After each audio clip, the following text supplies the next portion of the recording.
Hello friends, मेरा नाम शिप्रा भटनागर चंद्रा है और आप सबका मेरे चैनल शिप्रा मोटिवेशन में बहुत बहुत स्वागत है।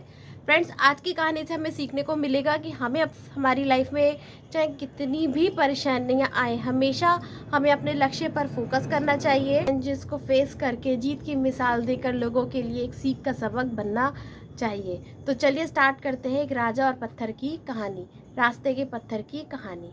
एक नगर में एक राजा रहता था। वो अपनी प्रजा से बहुत प्यार करता था और दिन रात उसकी तरक्की और उसकी कामयाबी के लिए हर संभव प्रयत्न किया करता था। एक बार राजा ने सोचा कि चलो मैं अपने नगर का भ्रमण करके आता हूँ कि लोग मेरे बारे में क्या सोचते हैं, कैसा सोचते हैं। और ऐसा सोचकर वो एक बार नदी के किनारे से जा रहा था, तभी उसको एक तरकीब सूझी। रास्ते में उसको एक बड़ा सा पत्थर दिखाई दिया, जिसको उसने जैसे तैसे खिसका के बिल्कुल रास्ते के बीच में लाकर खड़ा कर दिया और भेस बदल के पेड़ के पीछे छुपकर सारा नज़ारा देखने लगा। वो एक्चुअली ये जानना चाहता था कि जितना प्यार वो अपनी प्रजा से करता है, क्या प्रजा भी उससे उतना ही प्यार करती है। अब लोग आ रहे थे, जा रहे थे। वो क्योंकि मेन रास्ते पर पत्थर आ गया था, तो सब लोगों को आने जाने में बहुत डिफ़िकल्टी हो रही थी। हर कोई राजा को बुरा भला बोल के जा रहा था कि देखो नगर का राजा कितना ख़राब है, कितना बुरा है, नगर के बारे में बिल्कुल नहीं सोचता है, ये पत्थर पड़ा है अब तक तो उसको हटवा देना चाहिए था। लेकिन किसी ने भी एफर्ट लगाकर उस पत्थर को खिसकाने की कोशिश भी नहीं करी। और राजा भी ये सब सुनकर बहुत ज़्यादा दुखी हो रहा था कि इस प्रजा को तो मैं कितना जान से ज़्यादा प्यार करता हूँ, रात दिन अपनी प्रजा के बारे में ही सोचता हूँ, और ये सब लोग कितना स्वार्थी हो गए और आज मुझे कितना बुरा भला बोल रहे हैं। काश इन्होंने पुरुषार्थ किया होता तो इनको एक बहुत बढ़िया इनाम भी मिल जाता। पर जब बहुत ज़्यादा परेशानी हो गई और सुबह से शाम होने को आ गई और किसी ने पत्थर को नहीं हिलाया, तो राजा ने मन ही मन सोचा कि चलो अब मैं ही इस पत्थर को हटा देता हूँ, क्योंकि बहुत लोगों को बहुत परेशानी हुई है और उसकी वजह से उसका कारण मैं हूँ। और ऐसा सोच के वो जैसे ही पत्थर के पास पहुँचा, तभी उसने देखा कि सामने से एक किसान लकड़ी का भारी सा बोझ उठाता हुआ अपने सिर पर उसी रास्ते पे आता है।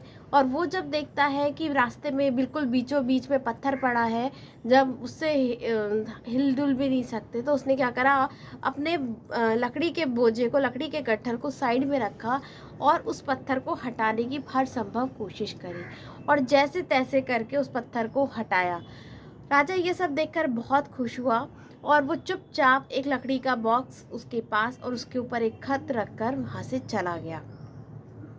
किसान को मन ही मन इस बात की खुशी थी कि चलो वो तो जैसे तैसे बच तच के निकल जाता, लेकिन अब रास्ते के पत्थर से अब किसी को कोई प्रॉब्लम नहीं होगी। पत्थर साइड में हो गया, अब सब लोग आराम से आ जा सकते हैं। तभी उसकी नज़र पास पड़े बॉक्स पर पड़ी और उसने वो लकड़ी का बॉक्स ओपन करके देखा और उसमें एक लेटर लिखा था। उसने उसमें लिखा था कि यह खजाना तुम्हारे लिए, ये छोटा सा उपहार राजा की तरफ से तुम्हारे लिए है, क्योंकि तुमने रास्ते का पत्थर हटाया है। तुमने अपने से ज़्यादा लोगों के बारे में सोचा, इसलिए ये पूरे है, तुम इनाम के हकदार हो, ये पूरा खजाना तुम्हारा ही है। और ऐसा कह के जब उसने बॉक्स खोला तो उसमें बहुत सारी स्वर्ण मुद्राएं थी, जिसको देखकर किसान बहुत खुश हुआ और उसने मन ही मन राजा को बहुत धन्यवाद दिया और ये कहा कि वाकई में हमारे राजा कितने दयालु और कितने काबिल इंसान हैं। तो फ्रेंड्स, इस कहानी से हमें सीखने को मिलता है कि हमें हमेशा पुरुषार्थ करना चाहिए। जब हम पुरुषार्थ करते हैं और अपने से ज़्यादा दूसरों के बारे में भी सोचते हैं, तो भगवान भी हमें कहीं ना कहीं बहुत अच्छा रिटर्न देते हैं। हमें हमेशा अच्छे कर्म करने चाहिए और ज़्यादा से ज़्यादा दूसरों की हेल्प करनी चाहिए। लाइफ के हर चैलेंजेस को फेस करते हुए अपने लक्ष्य पर फोकस रखिए और आगे बढ़िए। यही इस कहानी से हमें सीखने को मिलता है। आई होप ये आपको स्टोरी पसंद आई होगी। अगर पसंद आए तो प्लीज़ इसको लाइक कीजिए, चैनल पे नए हैं तो सब्सक्राइब कीजिए, अपने फ्रेंड्स और फैमिली के साथ शेयर कीजिए और ऐसी मज़ेदार स्टोरी के लिए बने रहिए मेरे चैनल पे। मिलते हैं हम अपनी नेक्स्ट स्टोरी में, तब तक के लिए गुड बाय।